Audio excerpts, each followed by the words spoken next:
Aki était un gars qui était traité comme une fille parce qu'il avait l'air énergique, alors il quitte sa maison pour devenir un vrai homme. Cependant, les choses empirent quand le dortoir dans lequel il emménage est rempli de filles d'université qui veulent s'amuser avec lui, le forçant à devenir un vrai homme Sigma de la manière la plus scénaristique qui soit. Aki vient de déménager à Tokyo, et alors qu'il regardait la carte de la ville, des filles chuchotent sur le fait qu'il est une fille mignonne et de petite taille. Mais elles commencent à se disputer pour savoir s'il est une fille ou un gars avec un zizi. Il va ensuite chercher son dortoir et reçoit de l'aide d'un local qui lui montre le chemin. Il montre son enthousiasme pour son premier jour à Tokyo. C'est-à-dire, jusqu'à ce qu'il soit frappé par une pluie torrentielle. Il trouve le dortoir en étant complètement trempé, et c'est à ce moment-là que la voluptueuse gardienne, Ayaka, se présente à lui. Aki ne peut s'empêcher de fixer ses poitrines, mais voyant à quel point il est mouillé, elle l'emmène au bain chaud, ne laissant pas une fille comme elle tomber malade. Aki n'en revient pas de savoir qu'un BBL de torse existe chez une personne, et il est encore plus choqué quand Ayaka entre en disant que c'est une tradition pour la gardienne de laver le dos de ses locataires féminines le premier jour. Aki commence à remercier ses ancêtres et faillit s'évanouir à cause de la quantité de courbes. Et Ayaka l'attire en disant qu'Aki ne devrait pas être gênée en tant que fille. Il commence à se disputer avec son diable et son ange, et ils conviennent tous deux que Aki doit dire la vérité, mais lorsqu'il découvre ses plans, il a du mal à le faire. Après s'être calmé, il parvient à dire à Ayaka qu'il est un mec, mais même alors, Ayaka ne voit pas d'inconvénient à lui laver le dos et peut être le devant par la suite. Aki s'effondre et se réveille dans sa nouvelle chambre en dortoir, mais il réalise rapidement l'énorme service de fan au-dessus de lui et se déplace de son giron d'Ayaka. Il se rend compte qu'il porte des vêtements et qu'Ayaka les lui a mis. Lorsqu'elle le voit tout embarrassé, elle lui assure que son sandwich Subway bien charnu est normal malgré sa silhouette de taille fun. Elle le serre dans ses bras et part préparer le dîner, et Aki ne peut s'empêcher de la regarder pour des raisons évidentes. Mais quand elle continue à le prendre dans ses bras, il réalise qu'elle ne le traitera jamais comme un homme. Cela lui rappelle son sombre passé, chaque fois que sa sœur essayait de le transformer en fille, et il se donne maintenant pour mission d'être un homme, en commençant par aider Ayaka avec ses corvées.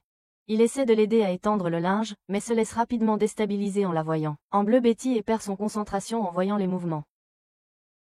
Ensuite, il essaie d'aider en arrosant les plantes, mais finit par glisser, et essaie de aider à nettoyer le sol, mais glisse à nouveau et se casse le coccyx, se rendant encore plus petit.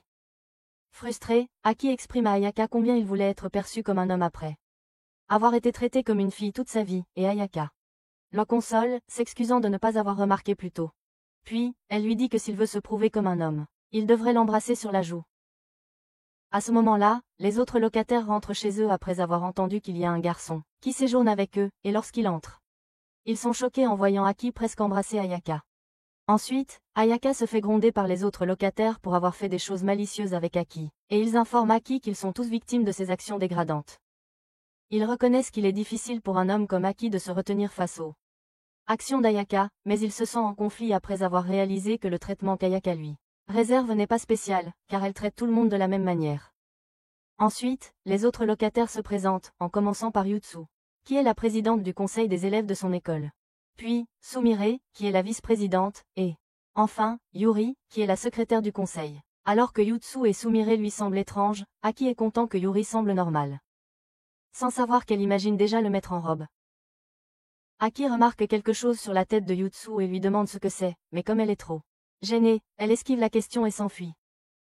Sumire révèle que ce qu'elle a sur la tête était pour la faire paraître plus grande, car Yutsu a toujours été complexé par son corps en carton et a même essayé de masser ses melons pour qu'ils puissent grandir. Yuri dit à Aki que Yutsu et Sumire ont été extrêmement proches, et elle espère qu'Aki pourrait l'aider à les rapprocher. Juste à ce moment-là, Yutsu invite Sumire à prendre un bain avec elle, et Sumire a un râteau du nez, en pensant à des choses étranges. Cette nuit-là, Aki est toujours triste de savoir qu'Ayaka traite tout le monde de la même manière. Ce qui le fait se sentir moins spécial. Mais le lendemain matin, Ayaka le réveille. De la même manière que tout homme aimerait être réveillé. Mais quand Yutsu les aperçoit, elle les gronde tous les deux pour avoir failli créer un mini-Aki. Ensuite, c'est le premier jour d'école, et le trio du conseil part tôt. Car ils doivent s'occuper des affaires scolaires le matin, laissant Aki avec Ayaka. Nerveux, Aki exprime son anxiété à l'idée de rencontrer ses nouveaux amis car il vient de la campagne, mais cela donne une idée à Ayaka. Elle met son uniforme scolaire, qui couvre à peine ses formes, et dit à Aki de s'exercer à socialiser avec elle. Cependant, cela motive Aki car il imagine qu'il peut faire en sorte qu'Ayaka le voie comme un homme, et font du yoga chaud ensemble, alors il essaie la pratique. Ils essaient de socialiser au début, mais Aki se rend vite compte que ça ne l'aide pas vraiment, alors Ayaka suggère une autre façon, qui est de se baigner ensemble, et de se connecter à travers une séance de cardio intense. Elle met sa main sur son corps et lui dit de sentir son cœur battre, mais il sursaute. De choc, et Ayaka le rassure qu'à travers sa réaction, tout ira bien. Il prend son sac pour aller à l'école, mais avant de partir, Ayaka lui chuchote à elle, oreille, lui souhaitant bonne chance, ce qui fait presque crier Aki. Après l'école, Aki informe Ayaka que sa journée s'est superbement bien passée avec les autres, l'acceptant, et Ayaka le serre dans ses bras, en disant que il peut compter sur elle chaque fois qu'il a besoin d'aide. Un mois plus tard, Aki commence à s'habituer à sa nouvelle vie et en est reconnaissant. À part sa vie en dortoir, où aujourd'hui Ayaka l'accueille en tenue de pom-pom girl, en l'encourageant tandis que sa physique est incroyable. Il va faire ses devoirs, mais a du mal à se concentrer, car Ayaka est derrière lui, balançant ses atouts tout en chantant son nom. Il lui demande pourquoi elle est habillée comme ça, et c'est à ce moment-là que les trois imbéciles arrivent, et Yutsu explique que la journée sportive de l'école approche. Il se demande si Ayaka va venir en tenue de pom-pom girl. Et elle le taquine en lui montrant un aperçu. Ensuite, Yutsu leur apprend que tous leurs colocataires sont dans l'équipe rouge. Et qu'ils doivent le prendre au sérieux par fierté. Elle révèle qu'Aki et Ayaka ont été assignés à participer à la course en sac. 3 pattes et les encourage à commencer l'entraînement. Puis, ils commencent leur entraînement, en commençant par des étirements, et lorsqu'Ayaka aide Aki à s'étirer, il ne peut s'empêcher de sentir ses seins sur son dos. Mais lorsque c'est à Aki de aider Ayaka, elle commence à faire des bruits de plaisir, ce qui donne envie à Aki de l'étirer ailleurs. Ensuite, il commence l'entraînement pour la vraie course en sac, où Aki se sent peu sûr de lui, à cause de sa taille, mais il se sent calme avec Ayaka à ses côtés. Ils prennent les pas en 3 jambes au sérieux, essayant de rester synchronisés, mais quand ils accélèrent le rythme, Aki se prend un visage plein de gel crémeux au dos sur les traits malicieux d'Ayaka. Après des heures d'entraînement, Ayaka demande à Aki de prendre un bain, et il comprend qu'il sent horrible. Mais à sa grande surprise, Ayaka entre en ayant l'air irrésistible, surprenant Aki. Elle lui dit qu'elle veut l'aider à se couper les cheveux pour qu'il puisse séduire des filles. Et Aki accepte sa suggestion, disant qu'elle peut couper ses cheveux comme elle le souhaite. Quand elle coupe ses cheveux, Aki s'endort, et quand Ayaka le réveille, il voit que ses cheveux sont coupés, lui donnant l'air aussi séduisant que le jeune Terry Crews. Elle met alors un peu de shampoing sur lui et ne peut s'empêcher de jouer, formant différentes formes d'animaux dans ses cheveux. Puis, il la regarde pendant qu'elle prend sa douche, et panique, quand elle essaie de rentrer dans le bain avec lui. Mais Ayaka l'informe qu'en se baignant ensemble, ils peuvent mieux se synchroniser. Ce qui les aide pour leur course à 3 jambes. Après qu'Aki soit retourné dans sa chambre, il réalise qu'il va se rapprocher de Ayaka pendant la semaine suivante, et il ressent des picotements au fond de lui. Puis, pendant les 7 jours suivants, ils passent tout leur temps ensemble. Et ils se rapprochent plus que jamais. Mais quand vient le jour des sports, Aki s'effondre après une semaine entière où son énergie a été complètement drainée par Ayaka comme si elle était une succube. Quelques jours plus tard, Aki entend un cri venant de la salle de bain, et quand il jette un œil, il voit Yutsu par terre, en larmes, qui le frappe avec un savon. Elle lui dit alors qu'il y a une araignée et lui demande, en tant qu'homme, de s'en débarrasser. Mais Aki refuse, disant que son corps de mini-moi n'est pas assez fort. Il se moque d'elle pour sa peur, et finit par se faire frapper à la tête, mais pendant qu'il est inconscient, l'araignée réapparaît, faisant crier encore plus Yutsu. Sumire se dépêche de sauver Yutsu, et quand Yutsu la serre dans ses bras, elle se donne pour mission de la sauver. Cependant, l'araignée tombe sur sa tête, ce qui la met KO. Yuri les informe que l'araignée chasseresse est inoffensive. Mais ils ne peuvent tout de même pas la laisser courir comme ça. Juste à ce moment-là, Ayaka apparaît, et étant une insecte cultivée, l'araignée tombe directement dans ses melons pour un petit goût. Mais à la surprise de tous, Ayaka s'en débarrasse calmement dehors, montrant zéro peur. Ensuite, elle demande à Aki de l'accompagner faire des courses, et il se prépare en choisissant correctement sa garde-robe, allant même jusqu'à choisir une robe que Yuri recommande. Pendant ce temps, Yutsu est toujours incrédule de voir Ayaka montrer zéro peur, et elle ordonne à Aki de découvrir de quoi Ayaka a peur pendant leur petit rendez-vous shopping. En marchant, les gens les regardent, et Aki se sent troublé de savoir que les gens les voient comme un couple, sans savoir que les gens le voient comme la petite sœur d'Ayaka. À leur première halte, il rencontre Yatsuo, que Aki reconnaît comme la personne qui lui a montré le chemin vers le dortoir, et cela la surprend d'apprendre qu'Aki est un homme. Elle remercie ensuite Ayaka de l'avoir aidé avec le point de bière, et elle informe Aki qu'Ayaka est quelqu'un qui boit et qui peut tenir l'alcool.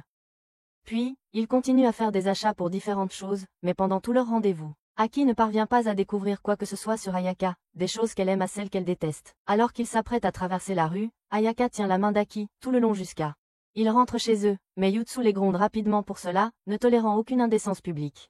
Plus tard, elle demande à Aki s'il a réussi à découvrir ce qui fait peur à Ayaka, et quand il lui dit qu'il ne l'a pas fait, elle lui tend un film d'horreur à regarder avec Ayaka pour voir si cela la fait peur.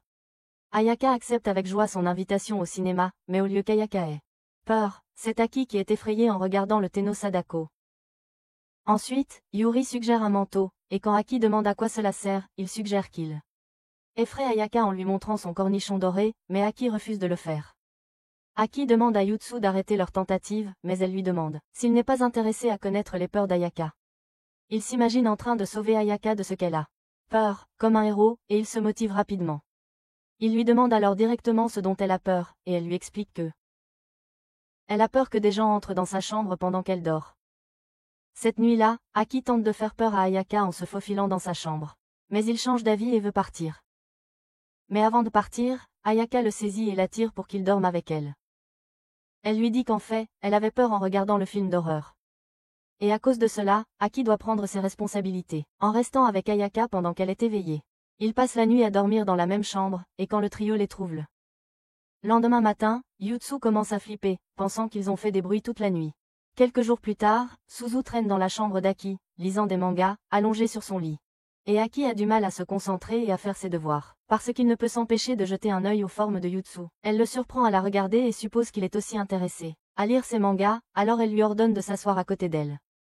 Au départ, il s'assoit loin, ce qui agace Yutsu, mais après l'avoir convaincu de se rapprocher, Yutsu veut se rapprocher encore plus en s'asseyant juste devant lui. Alors qu'Aki lit le manga devant lui, Yutsu réalise rapidement qu'elle est dans la même position que les personnages de son manga. Juste à ce moment-là, Aki lui chuchote de tourner la page, mais quand elle ne répond pas, Aki tend son bras au-dessus d'elle pour tourner la page lui-même, presque comme s'il la câlinait. Ça la stresse, et Yutsu s'enfuit de la pièce, croisant Ayaka sur son chemin. Ayaka donne à Aki quelques-uns de ses biscuits faits maison et lui demande ce qui s'est passé avec Yutsu. Quand il lui parle de leur position, elle lui demande de démontrer pour qu'Aki puisse comprendre ce que Yutsu ressentait. Aki s'assoit sur les genoux d'Ayaka et a du mal à se concentrer sur la lecture avec les énormes melons sur son dos, mais à ce moment-là, Yutsu revient pour son manga et le gronde.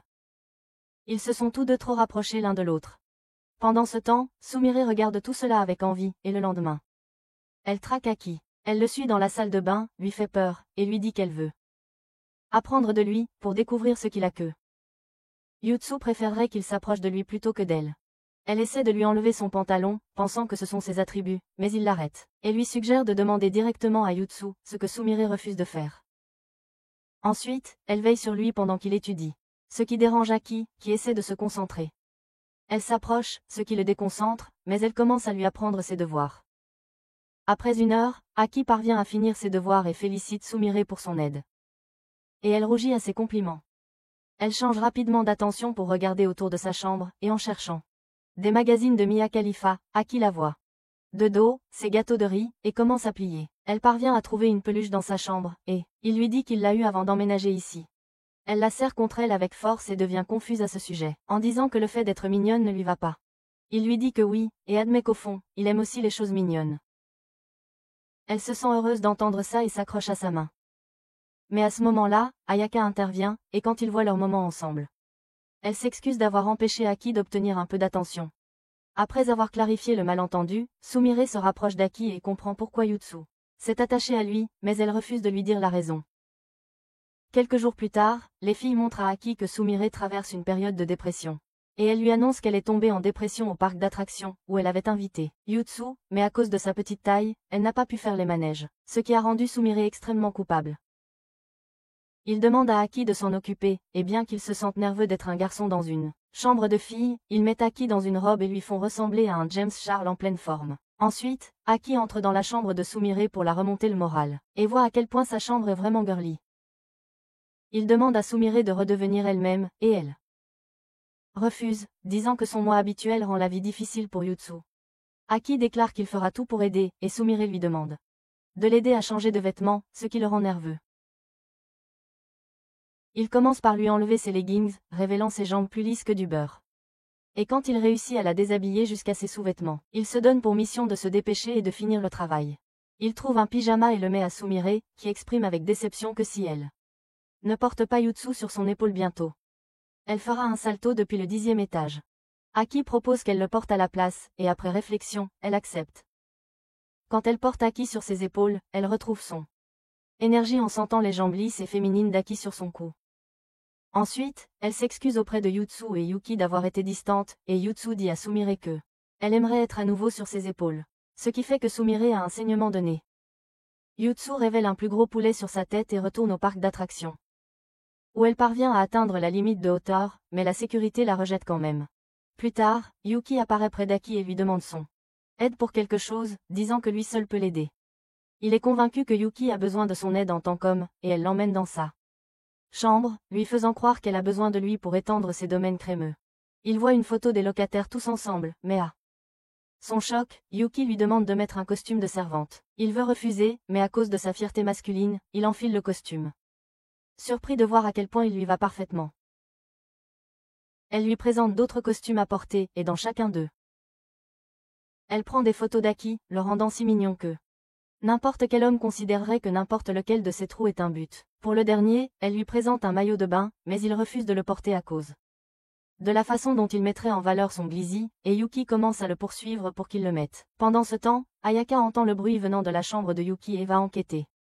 Mais quand Aki entend Ayaka arriver, il ne veut pas qu'elle le voie dans cet état, alors il tire rapidement Yuki pour se cacher. Quand Ayaka entre, elle ne voit personne, sachant pas qu'Aki et Yuki se cachent dans le placard. À ce moment-là, Aki s'approche trop près de Yuki et saute hors du cadre, ne laissant pas ses pensées dépravées prendre le dessus. Puis, Aki va dormir, toujours en pensant à son moment avec Yuki, pendant que Yuki est dans sa chambre, heureuse d'avoir maintenant une photo d'Aki pour la mettre à côté de la photo des autres locataires. Quelques jours plus tard, Aki et les filles parlent du noce de juin, qui est une croyance selon laquelle, si une fille se marie en juin, elle se marie pour toujours. Lorsqu'Ayaka montre son intérêt à devenir une mariée, Aki ne peut s'empêcher de l'imaginer comme sa mariée. Yutsu croit qu'elle serait une épouse dévouée qui accueille son mari lorsque celui-ci revient chez lui et lui propose de dîner ou de la manger comme son dîner. Juste à ce moment-là, les autres rejoignent leur conversation par intérêt, et Yuri exprime son désir d'être une épouse si parfaite que le mari n'ait rien à faire.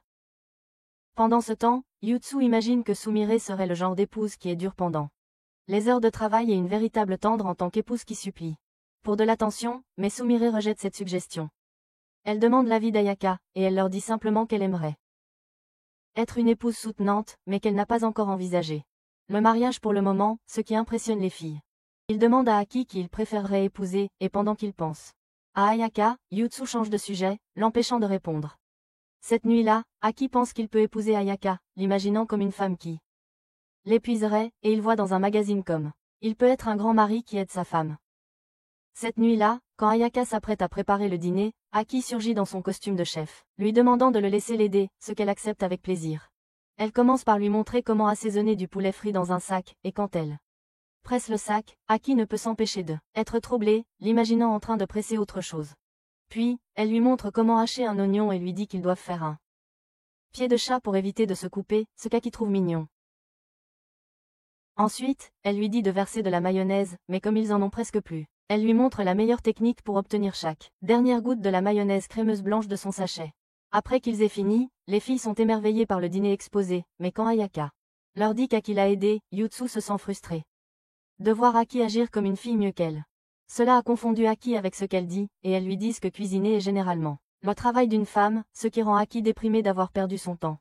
Plus tard, alors qu'elle est seule, Yutsu demande à Aki ce qu'il pense du mariage et si les gars préfèrent les filles avec des melons plutôt qu'avec des cerises. Elle révèle qu'elle a essayé d'acheter une grande couverture de melons et qu'elle n'a pas pu la remplir. Cela la rend insécure par rapport à Yuri et Sumire, et Aki comprend parfaitement, car en plus de son glizzy, il est aussi insécure par rapport à son corps comparé à celui des autres gars. Elle l'emmène dans sa chambre pour faire des recherches pour son programme de croissance, et lui dit de trouver des moyens de faire grossir ses melons. Il trouve des méthodes sur internet, lui parlant de massages qui peuvent les faire grossir, et même d'utiliser de la crème pour bébé comme engrais, mais elle le frappe pour ça. Plus tard, Aki passe devant Ayaka, qui fait la lessive, et, compte tenu de la taille de son derrière, il pense à lui demander. Ayaka le surprend en train de la regarder et le serre contre ses melons, mais cela donne à Aki une idée que peut être, la taille des melons est déterminée par la grandeur du cœur d'une personne. Il se dépêche d'en parler à Yutsu, mais la trouve en train de se changer, ce qui se termine par un nouveau coup. Ensuite, quand il lui parle de sa théorie, elle s'enflamme, et le met à la porte après l'avoir frappé. Plus tard, Yutsu trouve Ayaka en train de nettoyer, et elle lui montre ses vieux maillots de bain qu'elle portait avant, et quand Yutsu voit à quel point ils sont petits, Cela lui donne de l'espoir que peut être un jour, elle peut passer de carton à surcharge d'épaisseur. Plus tard, Aki trouve Ayaka en train de grimper une échelle devant sa fenêtre. Et découvre qu'elle est en train de réparer une fuite. Il va l'aider, et ensemble, ils montent sur le toit pour voir la vue d'en haut. Aki faillit tomber, mais Ayaka le sauve de rencontrer une servante aux cheveux bleus dans l'au-delà. Il commence à réparer les fuites, et Ayaka dit à Aki qu'elle a hérité de la maison de sa grand-mère et qu'elle a l'intention de continuer son héritage en tant que gardienne. Juste à ce moment-là, il réalise que l'échelle manque, et elle finit par tomber au sol, les laissant coincés sur le toit. Refusant de prendre un risque, ils décident d'attendre soit leur voisin, soit le retour des filles, mais au fond, Aki souhaite pouvoir rester là avec Ayaka pour toujours. Soudain, il commence à pleuvoir, et tous les deux se protègent la tête avec la bâche qu'ils ont apportée. Ayaka étreint Aki pour se réchauffer, et réalisant que les autres ne sont pas encore là, Aki imagine ce que ce serait de vivre avec Ayaka sur le toit pour toujours. À cause d'un mauvais karma, il glisse presque à nouveau, mais Ayaka le sauve cette fois de la rencontre avec Ace. Juste à ce moment-là, les autres apparaissent pour les sauver, et à cause de leur position, ils supposent que les deux applaudissaient sous la pluie de manière romantique, mais ils expliquent que les escaliers qu'ils ont utilisés sont tombés, et à ce moment-là, cela porte malheur à Yutsu alors qu'elle tombe dans les escaliers. Après cela, Aki est sur le point de prendre un bain quand Yutsu apparaît, affirmant qu'elle y va en premier. Les autres arrivent, et ils jouent à pierre-papier-ciseaux pour cela, que les filles gagnent. Elles entrent dans le bain ensemble, tandis qu'Aki passe son temps à se faire sécher par Ayaka, ce qui ne le dérange pas. Alors que Yutsu et Yuki profitent du bain chaud, Sumire est trop timide pour y entrer, et Yuki lui dit de monter, mais dès qu'elle voit Yutsu et ses manigances, elle devient confuse. Pendant que Yutsu met du shampoing, les autres parlent de la taille de leur melon, ce qui rend Yutsu complexé et lui donne envie d'avoir un peu de leur jus, mais à sa surprise et au désespoir de Sumire, Yutsu a grandi de 2 mm. Ensuite, elle s'inquiète pour leur prochain voyage scolaire, car elles doivent laisser Aki se débrouiller seule face à Ayaka, ne sachant pas si le petit corps d'Aki est capable d'affronter seul les jumeaux déchaînés d'Ayaka. Pendant ce temps, Aki commence à avoir froid, et Ayaka propose de le réchauffer avec ses coussins, mais il refuse. Puis, elle prend sa température, ce qui le fait rougir. Elle l'invite à poser sa tête sur ses genoux, et il en profite pendant qu'Ayaka caresse sa tête, ce qui lui fait ne pas regretter d'être allé le second prendre un bain. Puis, quand les filles ont fini de se baigner, il s'est déjà endormi. Quelques jours plus tard, Aki prépare une petite piscine pour que les filles se détendent, et quand Yuri révèle le maillot de bain que porte Yutsu, elle devient gênée et éclabousse Aki. Mais finit par mouiller les deux filles les plus voluptueuses. Ayaka et Sumire, plus que ta mère la nuit dernière. Sumire enlève ses couvertures, révélant les atouts qu'elle a. Ce qui fait rougir Aki. Yutsu la félicite pour son nouveau maillot de bain, et Yuki lui dit qu'elle l'a obligé à l'acheter. Yuki montre aussi son maillot de bain, disant que ses seins poussent. Et Yutsu se sent mal à l'aise d'entendre ça. Puis, pendant que les filles se rafraîchissent dans l'eau, Yutsu interdit à Aki d'entrer, refusant de partager la même eau avec son Glizzy, alors il décide d'aider Ayaka à la place. Il la trouve en train de couper des pastèques pendant que ses seins sont à l'air, et il est gêné par ça. Elle dit à Aki qu'elle veut rejoindre les autres en portant un maillot de bain et lui propose de faire de même, mais alors qu'Aki veut d'abord montrer ses muscles. Il se rend vite compte qu'il n'existe pas, alors il décide de ne pas le faire. Elle lui assure que ça va, et essaie de le prendre dans ses bras, mais Aki continue d'essayer de l'éviter, ne voulant pas s'approcher de ses seins si tôt le matin. Puis, elle lui propose de se baigner après que les filles aient fini, et il refuse, disant que c'est gênant de se baigner seul. Cela donne une idée à Ayaka, et elle suggère qu'ils devraient se baigner ensemble. Ensuite, après que les filles aient fini, Ayaka le pousse dans la piscine, disant que c'est dommage s'il ne profite pas, et il décide d'en profiter. Sans savoir que Yuri les prend en photo. Plus tard, il la trouve avec son appareil photo à la main, et quand il lui demande, elle explique que elle aime prendre des photos au hasard pour l'essayer. Elle lui montre les photos qu'elle a prises, des clichés aléatoires de café à un éclair de Yutsu. Il ne comprend pas ce que c'est, et à ce moment-là, Sumire apparaît, demandant une minute à Yuri. Pendant qu'Aki est là derrière eux, Yuri montre à Sumire plusieurs photos secrètes de Yutsu et les lui vend. Quand Sumire part chercher l'argent, Yuri menace de faire disparaître Aki. Pour avoir vu sa transaction, mais elle lui propose de lui rendre un service pour qu'elle n'ait pas à l'enterrer. Il monte à l'étage, et Yuki montre comment elle prend des photos en utilisant un manga pour attirer Yutsu, puis prend ses photos. Yuki dit à Aki qu'elle n'est pas aussi proche d'Ayaka que lui. Et qu'elle veut des photos d'Ayaka dans son habitat naturel.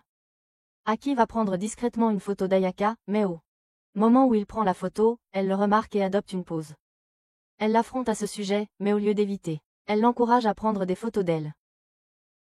Ensuite, Aki montre les photos à Yuri, et bien qu'elle soit d'accord pour dire qu'Ayaka est jolie, ce n'est toujours pas suffisant. Mais elle décide d'utiliser une photo de Yutsu à la place.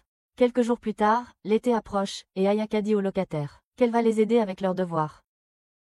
Alors qu'Aki est excité, Yutsu lui fait remarquer qu'il ne va pas apprécier cela après ce que les filles ont vécu l'été précédent.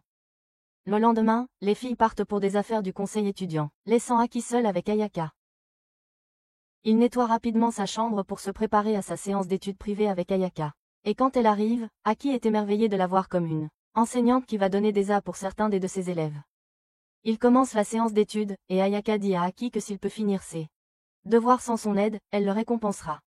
Juste alors, pour ne pas utiliser la climatisation, Ayaka commence à transpirer. Alors elle enlève sa veste, montrant ce qui rend les hommes faibles jusqu'aux genoux et fait plier Aki.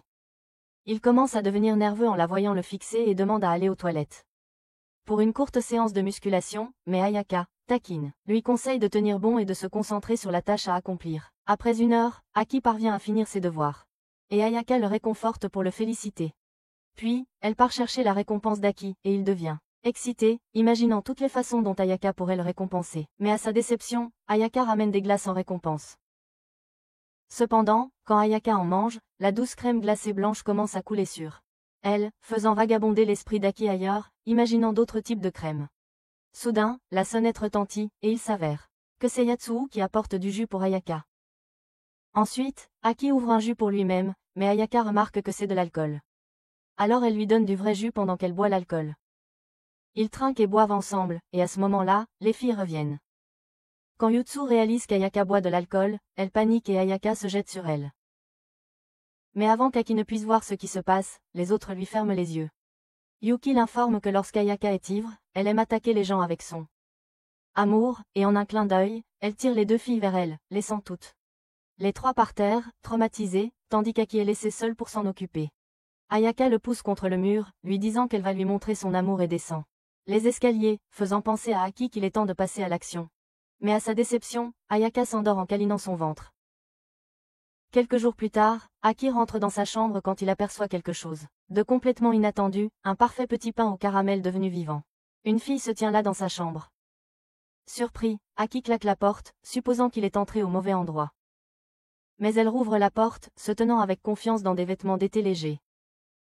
Elle explique tranquillement que comme personne n'utilisait la chambre, elle a pensé que c'était bien de s'y changer, puisque c'était autrefois sa chambre. Elle jette un coup d'œil autour d'elle et prend un des carnets d'Aki, souriant comme si cela lui rappelait de bons souvenirs. Puis elle se présente enfin comme Nana. Aki se présente, mais dès qu'elle entend son nom, Nana rit, disant que ça ressemble à un prénom de fille. Puis, ignorant complètement les limites personnelles, elle taquine Aki, plaisantant sur le fait qu'elle a besoin de preuves qu'il est vraiment un garçon. Elle essaie même de jeter un coup d'œil sous son couvre-pickle et murmure quelque chose comme quoi il aime probablement ce genre de choses. Juste au moment où les choses commencent à devenir vraiment bizarres, Yutsu débarque comme une chevaleresse en armure brillante. Elle gronde Aki pour sa voix forte, mais elle reste figée en voyant qui est dans la pièce. Avant qu'elle ne puisse reculer, Nana l'entraîne aussi dans le chaos. Nana dit qu'elle veut leur montrer quelque chose et, sans aucune honte, commence à détacher ses vêtements. Yutsu couvre immédiatement les yeux d'Aki et l'emmène dehors, pendant que Nana fait comme si rien n'était bizarre dans la situation. Yutsu explique que Nana était la présidente du conseil étudiant dans son ancienne école. Aki est stupéfait, car il a toujours supposé que seuls les types sérieux et intelligents occupaient ce rôle. Yutsu hoche la tête et dit que Nana est en réalité incroyablement intelligente. Plus tard, Nana les rappelle pour leur montrer son uniforme scolaire. Elle prend une pause, montrant délibérément à Aki sa douce cuisse caramel. Yutsu intervient et lui couvre à nouveau les yeux, mais Nana ne s'arrête pas. Elle sourit en coin et se presse contre Aki, le traitant de petite chose. Yutsu le tire à nouveau et dit à Nana d'arrêter. Nana sourit et est intriguée par la possessivité de Yutsu. Yutsu croise les bras et déclare qu'elle est désormais la chef de cette colocation. Et Nana lève un sourcil, le prenant comme un défi. Aki se prépare à ce que la pièce soit détruite lors de leur affrontement, mais à la place, les filles se lancent dans un duel de mathématiques. Elles balancent des réponses comme si c'était un tour de vitesse. Puis Nana augmente les enjeux en sortant un test de chimie, ce qui fait trébucher Yutsu, offrant ainsi la victoire à Nana. Souriant, Nana déclare Aki comme son prix, déclenchant une dispute entre les 2 filles. Juste à ce moment-là, Ayaka fait irruption dans la pièce, attirée par tout ce bruit. Elle trouve Yutsu et Nana tirant sur Aki comme s'il était un os à souhait humain. Nana lâche instantanément et salue joyeusement Ayaka, qui, à la surprise d'Aki, est la grande sœur de Nana. Ce soir-là, ils dînent tous ensemble comme d'habitude. Nana est assise à côté de sa sœur, profitant joyeusement du repas. Yuri demande combien de temps Nana reste, et Nana répond qu'elle sera là jusqu'à la fin des vacances d'été. Encore étourdie, Aki se tourne vers Ayaka et dit que même si elles sont sœurs, elle et Nana ne se ressemblent en rien, leur seule similarité étant leur forme généreuse. Ayaka sourit simplement et dit que malgré son comportement, Nana est une bonne fille au fond. À ce moment-là, Nana demande en plaisantant à Ayaka de prendre un bain ensemble, et entraîne Aki aussi, le faisant crier comme un vierge surpris. Le lendemain matin, Aki se réveille en grognant, seulement pour découvrir ses mains coincées entre les puddings au chocolat de Nana. Il faillit avoir une crise cardiaque et tombe du lit. Nana s'étire et bâille comme si de rien n'était, pensant qu'Aki s'est glissé dans son lit pour faire un câlin. Il s'avère qu'elle a oublié quelle chambre était la sienne. Elle trouve Aki mignon encore une fois, puis réalise qu'elle n'a pas de maquillage et s'enfuit dans la panique. Plus tard, entièrement habillée et maquillée, Nana fait irruption dans la chambre d'Aki et l'entraîne à jouer à des jeux. Elle monte sur son lit, ouvre un panneau caché au plafond et en sort une PlayStation. Elle dit que sa sœur ne lui a jamais laissé jouer, alors elle a dû la cacher là-haut. Elle lui ordonne de s'asseoir sur ses genoux, et ils jouent ensemble. Cependant, Aki a du mal à se concentrer sur le jeu avec Nana derrière. Elle le taquine, lui et son zizi, tout en lui disant de se concentrer. Il parvient à finir le jeu mais finit par s'effondrer à cause de tout ce qu'il a affronté. Il se réveille sur ses genoux et pense à quel point Nana lui ressemble à Ayaka à ce moment-là. Ensuite, elle l'invite à jouer à un jeu de combat avec elle, disant qu'aucune de les amis sont prêts à jouer à des jeux vidéo avec elle. Nana bat Aki dès le premier tour, et Aki se donne pour mission de la battre. Mais à sa grande déception, Nana gagne chaque manche, détruisant la fragile fierté de gamer d'Aki. Finalement, Ayaka vient les appeler pour le petit déjeuner et trouve Nana en plein combat. Elle lui dit d'arrêter après encore 1 heure. Nana l'ignore et, avec malice, lui demande si elle peut ramener Aki à la maison comme un chiot errant. Ayaka la repoussa, disant que c'est elle qui s'occupe d'Aki. Le lendemain, Aki fait un rêve très impie où les deux sœurs lui demandent de mettre sa crème sur leur dos pour qu'elle puisse bronzer. Mais juste au moment où il s'apprête à être béni par le destin, les dieux, il se réveille juste avant la bonne partie. Plus tard, tout le monde se dirige vers la piscine, comme Nana l'avait prévu. Yutsu, Yuri et Sumire courent vers les toboggans aquatiques. Ayaka reste en arrière, disant qu'elle va aider Aki à apprendre à nager. Mais avant qu'il ne commence, 2 inconnus magnifiques apparaissent et encerclent Aki. L'un d'eux le plaque contre le mur commun. Vrai Dombi Mami qui apprécie les hommes de petite taille. Juste au moment où Aki commence à paniquer, Nana intervient et gâche leur plan. Mais il s'avère qu'ils sont ses amis, Mi et Mako. Comme Nana, elles sont totalement attirées par les petits gars avec de gros paquets comme Aki. Elles admirent le nouveau jouet de Nana, mais Nana précise qu'Aki n'est pas son petit ami, mais son animal de compagnie. Ayaka revient, rayonnant d'une énergie maternelle puissante, qui envoie instantanément les 2 filles en mode retrait. Lorsque Nana demande à emprunter Aki pour la journée, Ayaka refuse, car elle a déjà promis de lui apprendre à nager. Nana la défie à une course de natation, déclarant que celle qui gagne obtient Aki. Elles prennent position, et Nana pense que, étant donné qu'Ayaka a des seins plus gros, elle aura du mal à nager. Mais à sa grande surprise, Ayaka fait du dos crawlé. Pendant ce temps, Mi et Mako jugent, mais sont trop distraites par la mignonnerie d'Aki. Alors elles le regardent en coin pendant que les sœurs s'affrontent. Une fois que les sœurs atteignent la ligne d'arrivée, les juges ne savent pas qui a gagné. Alors les sœurs recommencent, pendant que Mi et Mako se blottissent tranquillement avec Aki au bord de la piscine. Ça dure éternellement jusqu'à ce que la piscine ferme, et finalement, ni Ayaka ni Nana ne passent de temps avec Aki ce jour-là. Une nuit, Yutsu emmène Aki voir un film d'horreur, en espérant que cela l'aidera à vaincre sa peur. Mais à la fin, c'est elle qui est complètement paralysée, figée comme un chaton effrayé. Les choses ne font qu'empirer lorsque Nana apparaît soudainement derrière. Elles les effraient tellement que Yutsu s'évanouit sur le coup. Après, Nana plaisante en disant que leur maison partagée est si vieille qu'elle est probablement hantée, sous-entendant avec malice qu'Aki pourrait avoir besoin de dormir avec elle pour se protéger. Cette nuit-là, encore secouée par le film, Aki entend un bruit étrange en lisant un comic. Son imagination s'emballe, et il décide de demander à Ayaka à ce sujet. Mais quand il frappe à sa porte, c'est Yutsu qui répond. Il s'avère qu'elle a aussi trop peur de dormir seule et est venue s'installer chez Ayaka. Ayaka explique que la pièce à côté de celle d'Aki était autrefois un entrepôt, elle n'est plus utilisée, et le seul moyen d'y accéder est par une porte extérieure, qui est de toute façon cassée. Ce qui a rendu la pièce scellée de l'extérieur. Elle propose à Aki de se joindre à leur petite soirée pyjama, mais il s'accroche à ce qui reste de sa dignité et retourne rapidement dans sa propre chambre. Sous sa couverture, les bruits reviennent. N'ayant pas d'autre choix, Aki rassemble son courage pour aller vérifier l'entrepôt lui-même. Il jette un coup d'œil à l'intérieur et au lieu de trouver des fantômes, il trouve Nana en train de faire du jogging sur un tapis roulant. Il entre et lui dit que le bruit était si fort que ça l'a effrayé. Nana comprend instantanément ce qui se passe et saute hors du tapis roulant, en riant de sa peur. Elle se vante de s'entraîner pour maintenir sa silhouette de caramel crémeux et essaie de faire venir Aki pour une séance de cardio tard dans la nuit, brûlante. Aki refuse timidement mais admet que l'équipement est impressionnant. Nana explique qu'elle ne peut pas du tout rentrer dans sa chambre, alors elle utilise l'entrepôt à la place. Comme Ayaka la gronde pour avoir acheté trop de choses, elle demande à Aki de garder son secret. Ce plan échoue immédiatement parce qu'Ayaka entre. Elle la trouve en train de traiter l'entrepôt comme une salle de sport privée, et en punition, elle déclare que les repas de Nana incluront désormais du paprika supplémentaire, et des shiitakes, qui sont les pires ennemis de Nana. Le lendemain, Nana entraîne Aki et Yutsu à l'aider à déplacer l'équipement. Aki accepte d'aider avec quelques trucs, mais Yutsu grogne que certains équipements, surtout le tapis de course, sont plus grands qu'elle. C'est alors que Nana a une idée, elles vont s'affronter dans des défis d'endurance en utilisant l'équipement de gym. Celui qui perd doit tout ramener dans sa chambre. Et Nana sait que Yutsu ne reculera pas devant un défi. Aki, Yuri et Sumire sont désignés comme juges. Le premier défi est le rouleau à abdos. Nana le maîtrise comme une pro expérimentée, montrant ses muscles toniques. Figure et donne à Aki une vue complète de ses fesses en chocolat. Yutsu essaie mais n'arrive même pas à le faire rouler. Elle s'effondre, vaincue. Aki et Yuri votent pour Nana, tandis que Sumire, le visage rouge et le nez saignant, donne son vote à Yutsu. Ensuite, c'est le ballon d'équilibre, censé montrer la flexibilité. Nana réussit avec une démonstration parfaite, taquinant clairement Aki en montrant la crème. Yutsu essaie de l'imiter mais tombe du ballon. Aki et Yuri marquent un autre point pour Nana. Sumire, submergé par le charme maladroit de Yutsu, reste fidèle à son vote. Frustrée, Yutsu exige de choisir le prochain défi. Elle choisit les relevés de corps et se maintient en position pendant 5 minutes d'affilée, et grâce à sa petite stature, Nana a du mal et finit par abandonner, laissant la victoire à Yutsu. À ce moment-là, Ayaka arrive, leur disant qu'ils sont beaucoup trop bruyants et pourraient déranger les voisins. Nana insiste sur le fait que le défi est crucial, car il s'agit de savoir qui garde le tapis de course. Ayaka met fin à tout ça, disant que le tapis de course reste dans l'entrepôt, car cela endommagerait les sols, les faisant tous réaliser que la compétition est inutile. Plus tard, Ayaka et Aki sont dehors en train d'arroser le jardin et les murs de la maison.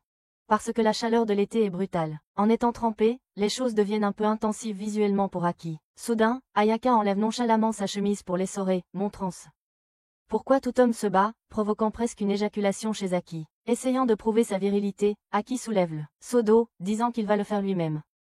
Mais Ayaka le prend sans effort pour pouvoir l'aider.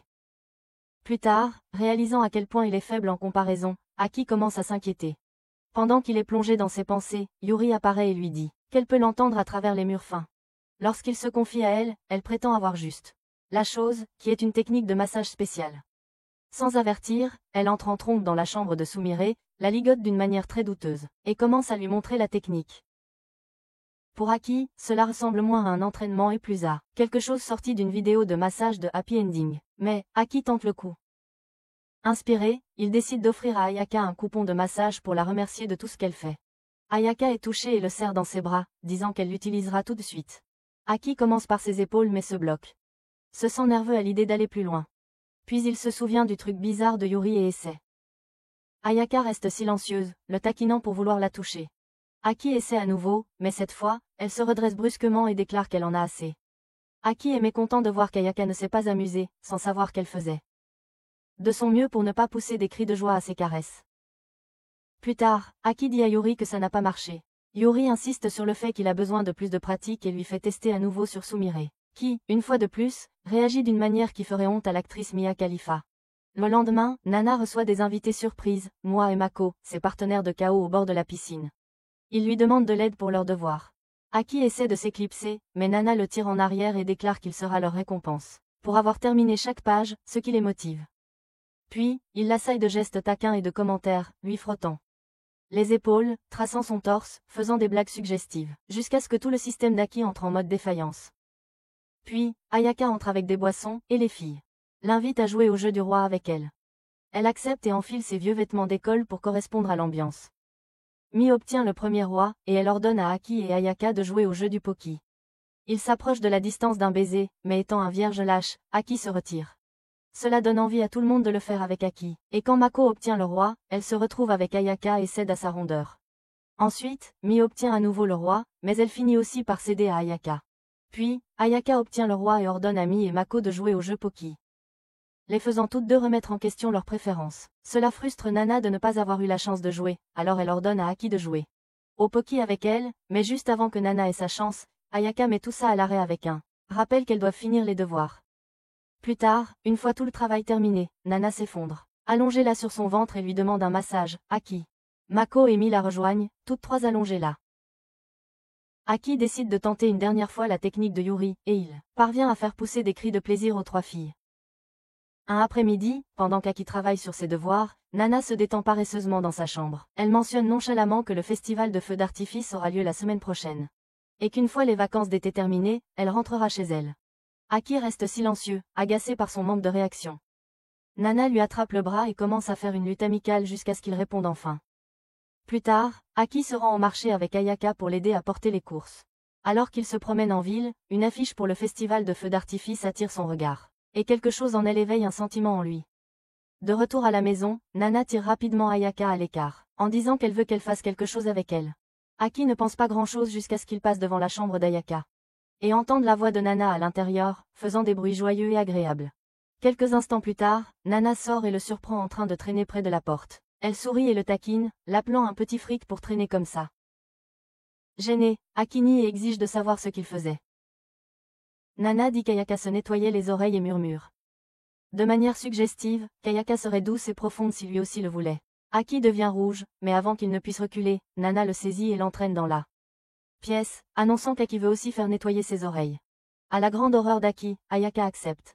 Nerveusement, il s'allonge en posant la tête sur ses genoux, submergé par la douceur et la taille impressionnante des jumelles au-dessus de sa tête. Mais bientôt, il se détend et s'endort, surprenant Ayaka. Peu de temps après, Nana revient et trouve Aki endormi paisiblement. Lorsqu'il se réveille une heure plus tard, il apprend que Nana a pris une photo de lui, endormi et l'a déjà montrée aux autres filles. Mais Yuri sort une collection de photos embarrassantes de nettoyage d'oreilles de tout le monde, prouvant que personne n'est à l'abri. Une semaine passe et le jour du festival de feux d'artifice arrive enfin. Nana apparaît dans un yukata magnifique, presque rayonnante. Ayaka opte pour une robe classique, expliquant qu'elle n'a pas de yukata en sa taille, avec ce qu'elle porte, et Nana lui promet d'en acheter un en ligne pour la prochaine fois. Ayaka lui dit qu'elle n'est pas obligée de porter un yukata, mais quand Aki lui dit qu'il est dommage qu'elle n'en porte pas un, Ayaka change d'avis. Elle déclare qu'elle veut que Aki l'aide à mettre sa ceinture, et Nana se joint à elle. Ailleurs, Yutsu, Yuri et Sumire s'habillent dans leur propre yukata. Elle parle d'inviter Aki à les accompagner, mais quand Yutsu ouvre sa porte, elle le trouve coincé entre Nana et Ayaka. Son visage devient rouge, et elle claque la porte. Au festival, Aki marche avec Nana et Ayaka, chacune tenant une de ses mains. Elles prétendent que c'est parce que c'est sa première fois, mais Aki a l'impression d'être escortée par deux gardes du corps. Yutsu s'éloigne discrètement, et quand Aki propose de la rejoindre, elle se détourne sans un mot. Frustré d'être traité comme un enfant, Aki essaie de se débarrasser de leurs mains. Il insiste sur le fait qu'il n'a pas besoin d'être surveillé, mais les deux disent qu'il se perdra sans eux. Aki proteste encore, alors Nana change rapidement de sujet et l'entraîne vers le stand de tir. Elle touche la cible du premier coup, abattant un prix. Quand Aki prend son tour, Nana se presse contre lui, sous prétexte de l'aider, ce qui le fait rater tous ses tirs. Ensuite, ils essaient le jeu de la pêche aux poissons, et pendant qu'Aki continue d'échouer, Nana attrape plusieurs poissons rouges sans effort. Juste à ce moment-là, il tombe sur Mako et moi, qui s'accrochent immédiatement à Aki malgré le fait d'être là avec leur propre rendez-vous, et ils flirtent sans vergogne. Plus tard, ils s'arrêtent au stand de Yatsuo, où elle leur propose de la nourriture à manger et de l'alcool pour Ayaka. Mais à sa grande surprise, Ayaka rejette son offre, montrant qu'elle s'occupe d'Aki. Quand elle voit ça, Yatsuo taquine Aki d'être entourée de filles, l'appelant un prince protégé par son harem. Finalement, le groupe trouve un endroit calme pour s'asseoir. Et Ayaka offre à Aki une bouchée de sa pomme au caramel. Juste au moment où il se penche, Nana lui met soudainement son corn dog sous le nez. Puis Mako et moi nous joignons à elle, chacune poussant nos collations vers lui. Aki en a assez d'être passé comme ta mère, et sans réfléchir. Il s'échappe du groupe et disparaît dans la foule du festival. Nana, réalisant qu'il manque, appelle Yutsu et avertit tout le monde. Ils se dispersent tous pour chercher, mais il a disparu. Pendant ce temps, Aki se retrouve loin de la foule, reprenant son souffle juste au moment où les feux d'artifice commencent. En les regardant seuls, il réalise qu'il ne veut pas la solitude, et qu'il souhaite les voir avec Ayaka et les autres. Comme si les dieux avaient exaucé son vœu, Ayaka le trouve. Elle le gronde doucement pour être partie en courant et avoir inquiété tout le monde. Mais ses yeux chaleureux et sa voix douce brisent la fierté d'Aki. Il s'humecte les yeux, juste un peu, et elle l'attire dans une étreinte. Rassuré, Aki apprend que les autres sont toujours en train de chercher. Alors, il et Ayaka rentrent ensemble, cette fois main dans la main. Sur le chemin du retour, Yutsu fait une annonce par le haut-parleur du festival, réprimandant Aki pour s'être enfui et lui disant de revenir immédiatement. Tout le monde se regroupe et ensemble, ils regardent le grand final. Alors que le dernier feu d'artifice illumine le ciel nocturne, Nana murmure pour elle-même que c'est la fin de son été et Aki entend sa douleur. Cette nuit-là, Nana reste éveillée un peu plus longtemps, jouant à des jeux vidéo avec Aki. Il est assis sur ses genoux comme d'habitude, mais maintenant, il s'est habitué à sa chaleur et à sa compagnie. Elle lui demande joyeusement de jouer avec elle à nouveau, et après avoir su ce qu'elle a murmuré pour elle-même, Aki reste silencieux. Le lendemain matin, Nana remercie tout le monde pour le meilleur été qu'elle ait jamais eu. Juste au moment où elle sort par la porte, Aki se précipite après elle et crie que la prochaine fois qu'ils se rencontreront, il la battra à tous les jeux. Nana rit, se retournant avec un doux sourire, lui disant qu'elle tiendra parole. Quelques jours plus tard, Aki a la surprise de voir Ayaka l'accueillir, à la porte vêtue d'un costume de barman allemand. Encore à moitié endormie, il la fixe d'un air vide, complètement perdu, jusqu'à ce qu'elle explique qu'ils aident Yatsuo dans sa boutique. Ensuite, Aki finit par aider Ayaka et Yatsuo au festival du saké pendant l'Oktoberfest. Yatsuo explique que, même si ce n'est pas un grand événement, sa boutique vend du saké, elle est donc censée participer. Apparemment, c'est son grand-père qui adorait le saké et a transmis la magasin. Yatsuo l'a hérité principalement parce qu'elle aime boire. Pour donner un coup de main, Yatsuo lance à Aki une autre tenue de fille, qui est la seule tenue qui lui reste. Aki se souvient que Yuri a glissé quelque chose dans son sac plus tôt, et il l'ouvre avec l'espoir d'un costume d'homme. Mais à sa déception, ce n'est qu'une perruque, et, comme ça, Aki est officiellement en train de se travestir. Dès que le magasin ouvre, les clients commencent à affluer. Yatsuo remarque que ça devient toujours animé quand Ayaka aide, et Aki connaît deux grandes raisons pourquoi. Aki a du mal à servir les clients quelquefois, renversant sur leur table.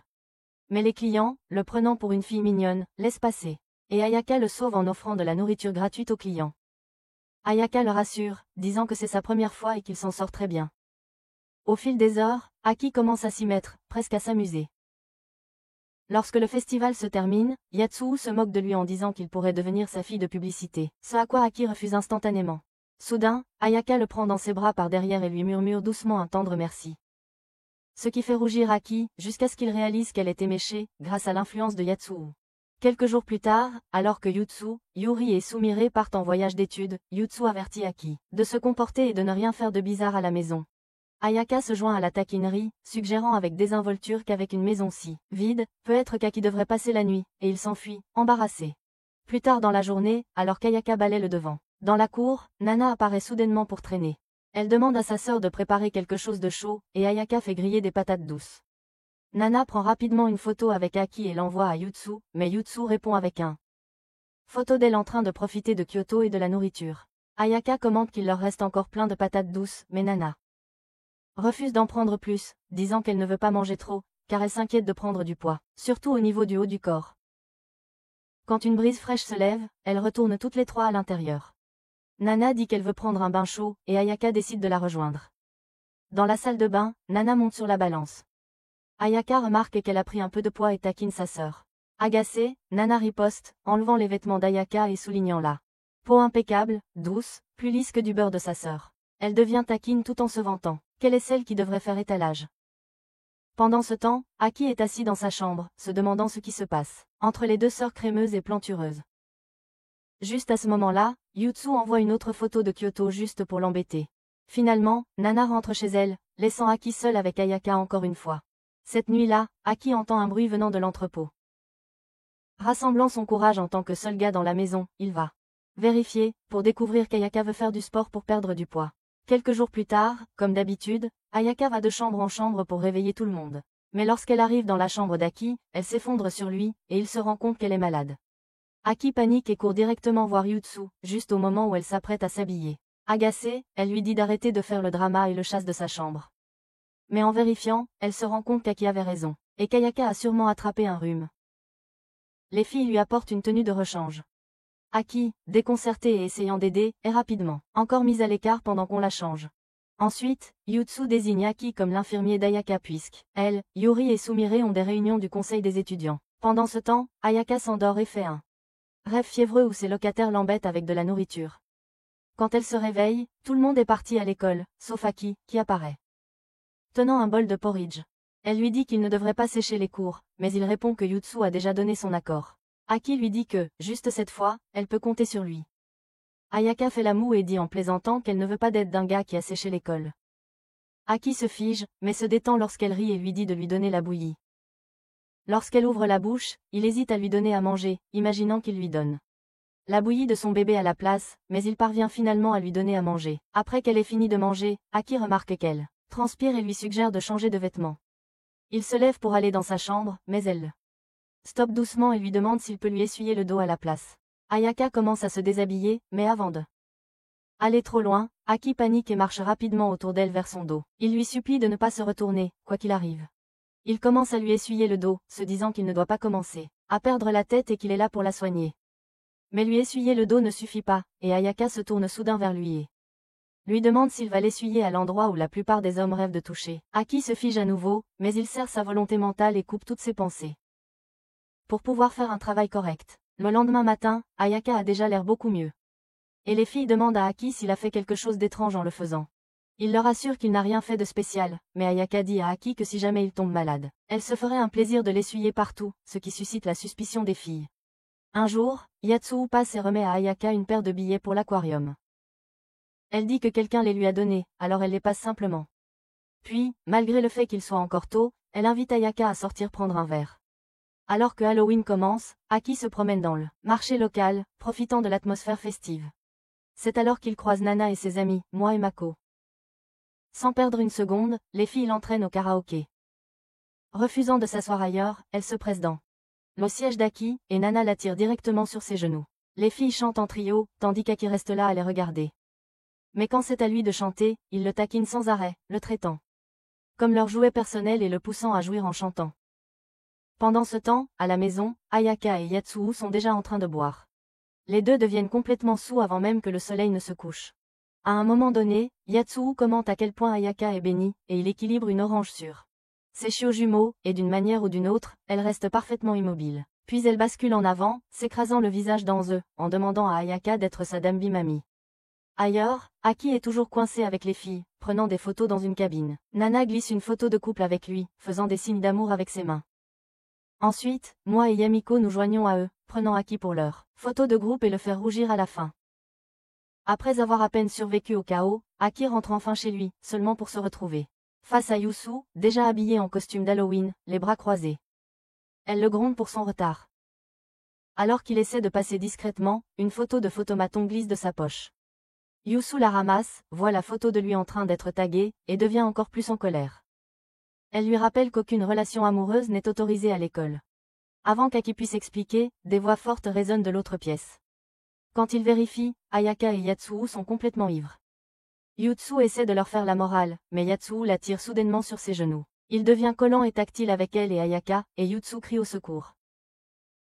Yuri et Sumire se précipitent pour aider, mais se retrouvent immédiatement entraînés dans le chaos. À la fin de la nuit, la maison est en désordre, et Aki s'échappe dans sa chambre. Complètement épuisée. Quelques jours plus tard, Ayaka emmène Aki à l'aquarium pour utiliser les billets. Elle est visiblement excitée, surtout à propos des pingouins. Quand ils aperçoivent un groupe qui marche en se dandine, elle pointe, et dit que c'est lui quand les trois mousquetaires le grondent. Après avoir exploré, ils prennent des snacks et traînent ensemble. Ils trouvent que c'est comme un mélange étrange entre un rendez-vous décontracté et une mère qui emmène un enfant lors d'un rendez-vous en Alabama, mais il est amusant dans tous les cas. Au magasin de souvenirs, Aki s'illumine en voyant un porte-clés en forme de pingouin, mais devient trop gêné pour l'acheter. Alors, Ayaka en prend un ensemble complet pour tout le monde. Plus tard, à la maison, Aki tend un des porte-clés à Yutsu en lui disant combien elle aimerait aller à l'aquarium. Elle semble intéressée jusqu'à ce qu'Aki évoque nonchalamment les requins. Son visage se décompose, et elle se retire dans sa chambre, se cachant derrière la porte, car elle a absolument peur des requins. Quelques jours plus tard, Aki partage un moment de calme avec Sumire. Elle lui montre une vieille photo d'elle, de Yutsu et de Yuri d'il y a des années. Yuri les rejoint et fait remarquer à quel point Sumire ressemble à la grande sœur d'Aki à ce moment-là. Bien qu'Aki rejette cette idée, les yeux de Sumire pétillent, et elle demande immédiatement à Aki de l'appeler sa grande sœur. Juste à ce moment-là, Yutsu entre et demande ce qui se passe. Yuri explique, et les yeux de Yutsu s'illuminent. Elle le veut aussi, insistant pour qu'Aki l'appelle sa grande sœur. Également, et elle lui demande même de reposer sa tête sur ses genoux. Aki hésite et demande si elle est vraiment d'accord avec ça. Yutsu hoche la tête avec confiance, mais au moment où sa tête touche sur ses genoux, elle devient plus rouge qu'une tomate et s'agite. Ne voulant pas manquer ça, Sumire saute dedans et déclare qu'elle veut être la petite sœur de Yutsu maintenant. Yutsu se tourne vers Yuri et lui demande quel genre de grande sœur elle serait. Fière, Yuri joue une scène dramatique où Aki est malade, et elle lui apporte une pomme pelée avec amour. C'est mignon pour eux deux, jusqu'à ce qu'elle devienne confuse à mi-chemin et s'interrompe. Puis c'est au tour de Sumire. Elle dit à Aki d'attendre dehors la salle de bain et de frapper après un moment. Aki suit ses instructions, et quand il ouvre la porte, Sumire est déjà debout. Là-bas, elle enlève sa jupe, faisant semblant de vouloir prendre un bain avec son cher frère. La façon de l'Alabama. Yutsu explose immédiatement, mais Sumire se défend. En disant qu'Ayaka et Nana se baignent ensemble tout le temps. Yutsu argue qu'elles sont sœurs, donc c'est différent. Sumire se contente de hausser les épaules. Pour elle, Ayaka est la seule figure de sœur qu'elle est. Et les autres réalisent qu'elles sont dans le même cas. Les filles se tournent alors vers Aki et lui demandent s'il a des frères ou sœurs. Le visage d'Aki devient quelque peu distant. Yutsu remarque tout de suite et fait remarquer qu'il a toujours cette expression quand quelque chose le tracasse. Aki essaie de faire comme si de rien n'était, forçant un sourire en disant que ce n'est rien, alors qu'au fond, il tente de cacher ses mauvais souvenirs de sa sœur. Mais aucun d'eux ne se rend compte que c'est la sœur d'Aki qui se dirige vers leur dortoir. Le lendemain matin, le sommeil paisible d'Aki est interrompu par personne d'autre que sa sœur aînée, Matsuri, qui parvient à entrer dans la maison. Vêtue seulement de ses couvertures de scénario, elle grimpe sur lui comme un prédateur traquant sa proie. À ce moment-là, la porte s'ouvre brusquement et Ayaka se tient dans l'embrasure. Une fois le chaos calmé et tout le monde habillé, Matsuri se présente officiellement. Ayaka, faisant de son mieux pour rester polie, s'excuse d'être tombée sur cette situation, à la maison de Alabama qui vient de se produire. Encore bouleversée, Aki demande immédiatement comment Matsuri l'a trouvée, et, très sérieusement, elle lui répond que c'est par amour. Tout le monde accepte cette réponse, sauf Yutsu, qui ne perd pas une seconde. Pour faire remarquer qu'Aki porte un costume de fille. Matsuri rayonne de fierté en annonçant qu'elle l'a habillée elle-même, disant que sa petite sœur adorable mérite de porter de jolis vêtements. Sumire est d'accord instantanément. Yuri intervient aussi, disant qu'elle a même cousu des tenues pour Aki auparavant. Yutsu, visiblement agacé, interrompt en disant qu'Aki est un gars avec un cornichon et non une fille avec une coquille. Avant qu'elle puisse finir, Matsuri la fixe du regard, et avec une aura menaçante. Elle demande si Yutsu est vraiment l'ami d'Aki. Puis elle ajoute que Yutsu est plutôt mignonne aussi, juste après Aki, et peut-être qu'elle l'emmènera chez elle ensuite. Sumire rétorque instantanément que Yutsu lui appartient et Matsuri se retire. Ensuite, Matsuri déclare qu'elle rentre chez elle, mais qu'Aki vient avec elle. Aki refuse sur le champ, mais Matsuri insiste. En bas, disant qu'Aki ne peut rien faire sans elle. Se sentant acculée, Aki court derrière Ayaka et dit qu'elle s'occupe de lui maintenant. Matsuri fait une pause. Elle s'approche d'Ayaka et l'examine attentivement, puis offre un demi-sourire et la remercie de s'occuper de sa petite sœur. Mais ensuite, elle saisit le poignet d'Aki et essaie de l'emmener. Ayaka ne recule pas. Au lieu de cela, elle se penche en avant, pressant doucement son gelé contre la tête de Matsuri, ce qui la fait crier. Calmement, elle lui demande d'écouter ce qu'Aki veut. Ayaka explique que même leurs parents savent qu'Aki est avec elle, et qu'il va bien. Matsuri ricane à ses propos, croyant qu'Ayaka ne sait pas ce qu'Aki voulait. Ayaka se contente de sourire, disant qu'elle connaît tout sur les personnes dans cette maison. Matsuri plisse les yeux, l'accusant de séduire Aki avec son corps. Et Ayaka hoche la tête fièrement, disant qu'Aki est satisfait de ses soins. Sachant que cela ne se terminera pas par des mots, Matsuri lance un défi à Ayaka pour prouver qu'elle peut s'occuper d'Aki, et si elle échoue, Aki viendra avec Matsuri. Le sourire d'Ayaka s'élargit et elle demande un temps mort pour aller se changer. Elle revient quelques minutes plus tard, portant son ancien uniforme de lycée. Prête pour le combat. D'abord, son cuisine est mise à l'épreuve et Ayaka sert un repas sous forme de steak haché. Tout le monde se jette dessus, immédiatement impressionné. Matsuri essaie de résister, mais après avoir vu tout le monde dévorer leurs assiettes et la nourriture devant elle, elle craque.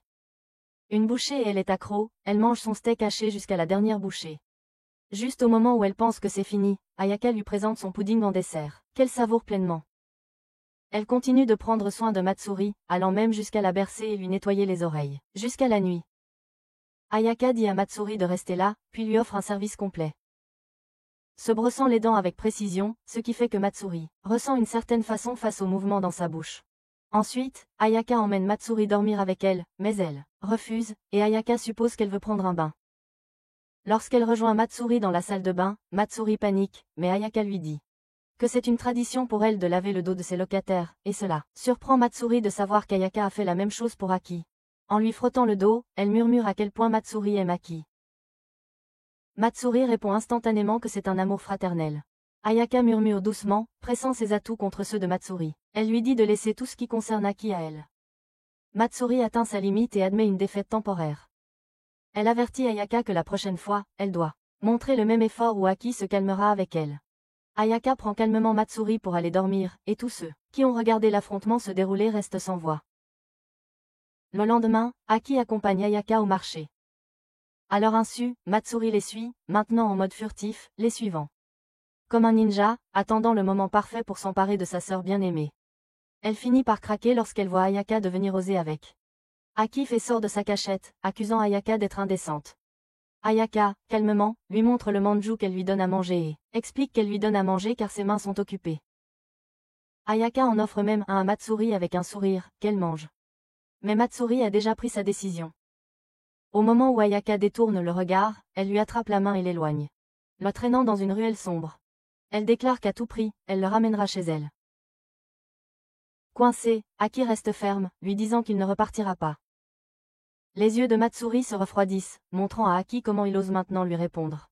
Au lieu de se disputer, Aki se tait et la laisse le ramener chez eux, mais étant un savant insupportable, ils se perdent complètement.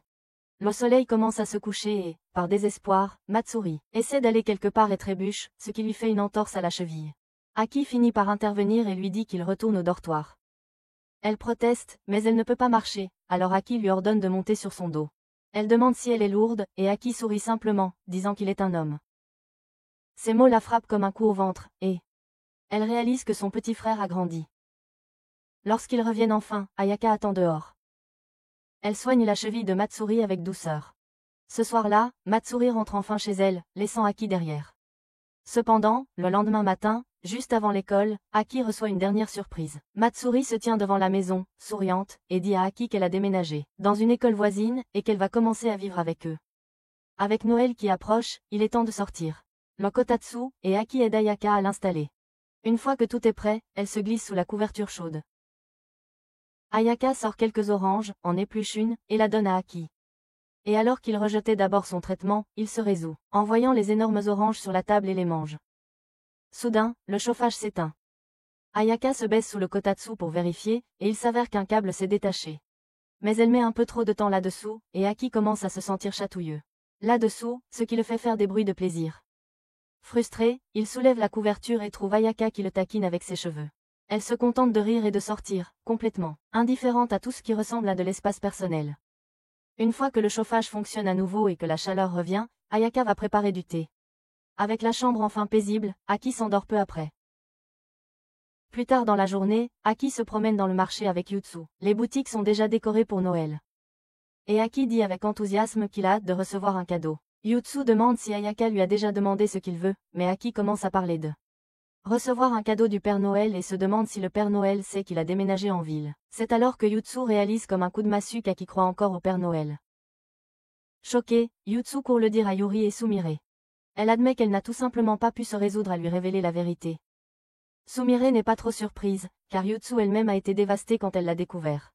Yutsu hoche la tête solennellement, disant que la vérité l'a frappée si fort qu'elle n'a pas pu manger pendant une semaine. Elle refuse d'écraser la croyance d'Aki, surtout après qu'il mentionne qu'il prévoit de rester éveillé toute la nuit juste pour rencontrer le Père Noël. Yuri suggère de lui donner une pilule pour dormir. Et Sumire propose nonchalamment de le faire dormir d'un coup. Mais Yutsu les coupe immédiatement, les traitant de drogués. Finalement, la nuit de Noël arrive, et tout le monde se rassemble pour célébrer. Nana, comme d'habitude, porte quelque chose à peine couvrant malgré le froid glacial, et Aki refuse de la regarder. Elle dit qu'elle a aussi apporté un costume de Père Noël assorti pour Aki. Moi et Mako, clairement excités de voir Aki dans la tenue que Nana a préparée, demandons à Aki de l'essayer. Pendant que les autres essaient de convaincre Aki de changer de vêtements, Ayaka entre dans la pièce, portant des plateaux de nourriture, habillée tout aussi provocante que sa sœur cadette. Pendant ce temps, Yutsu est toujours préoccupée par toute la situation du Père Noël. Yuri dit discrètement qu'elle a le poison du sommeil. Prêt, tandis que Sumire craque ses jointures. Yutsu soupire encore en voyant que les deux sont complètement dérangés. À la table, Ayaka dresse un festin, complet, avec un gâteau de Noël magnifiquement décoré. Peu de temps après, Yutsu arrive à la porte d'entrée, apportant du saké et quelques autres boissons. Ayaka l'invite à entrer, et la nuit se transforme en une véritable fête. Yutsu devient vite éméchée et quand elle aperçoit Mako et moi, elle les complimente sur leur cuteness et demande s'ils veulent des petits boulots. Ils déclinent, disant qu'ils sont trop occupés, alors Yutsu se tourne vers Aki, et lui propose de travailler pour elle à nouveau, cette fois dans une robe de moine. Cette offre nous enthousiasme immédiatement, Mako et moi. Ailleurs, Ayaka propose à Nana une chambre pour la nuit, mentionnant qu'ils en ont une de libre. Aki, essayant d'échapper au tourbillon d'attention, tente de s'éclipser. Mais Nana l'attrape. Elle demande s'il veut sortir et profiter de la nuit. Mais Aki dit qu'il veut dormir tôt pour rencontrer le Père Noël. Nana a l'air vraiment confuse et faillit révéler la vérité. Mais Yutsu lui couvre rapidement la bouche et explique tout. Dehors, Matsuri s'approche de la maison, entièrement déguisée en Père Noël. Elle prévoit de surprendre Aki avec un cadeau et s'introduit par l'arrière. Pendant que tout le monde est distrait en disant au revoir à moi, Mako, et Yatsuo, Ayaka remarque quelque chose d'étrange près du cabanon. Elle trouve Matsuri accroupie là et lui dit de simplement entrer comme une personne normale. De retour dans la chambre d'Aki, Yutsu joue le rôle du Père Noël, passant la nuit à ses côtés pour s'assurer que rien ne tourne mal. Après avoir éteint la lumière, elle grimpe sur lui, un peu trop proche, lui pince les joues, et dit que c'est pour son propre bien. Puis elle se blottit contre lui. Pendant ce temps, dans la salle à manger, les autres sont assis, Matsuri pour une interrogatoire tard dans la nuit. Il lui demande pourquoi elle n'est pas simplement entrée par la porte principale. Matsuri explique qu'elle voulait surprendre Aki en étant son Père Noël, celui qui lui offre son cadeau. Ayaka lui tend simplement une tasse de lait chaud pour la calmer. De retour dans la chambre d'Aki, Aki est déjà à moitié endormi avec Yutsu qui sommeille légèrement à ses côtés. Il fait de son mieux pour rester éveillé pour le Père Noël, mais ses yeux ne veulent pas rester ouverts. Puis Ayaka et Matsuri entrent discrètement. Yuri et Sumire restent derrière pour empêcher Nana d'entrer en trombe. Ayaka remet à Yutsu son cadeau, et Matsuri dépose doucement le sien pour Aki.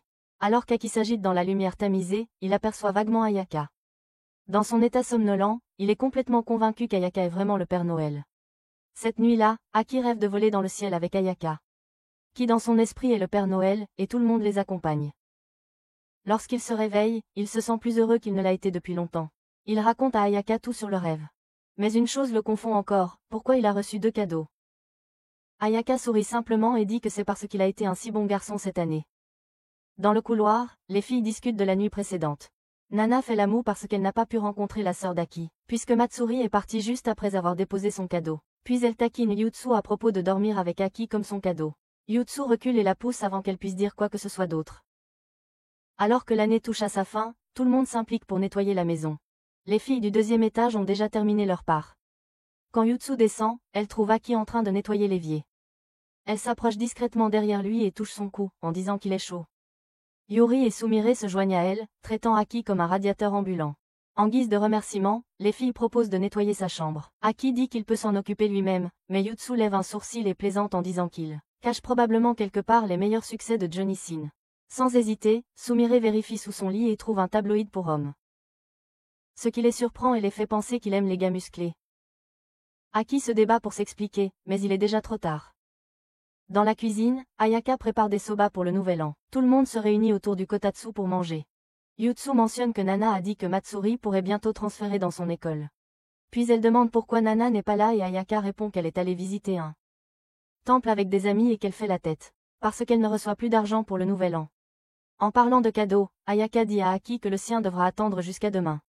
Après le dîner, tout le monde devient somnolent et se dirige vers le lit, car demain apporte une toute nouvelle année.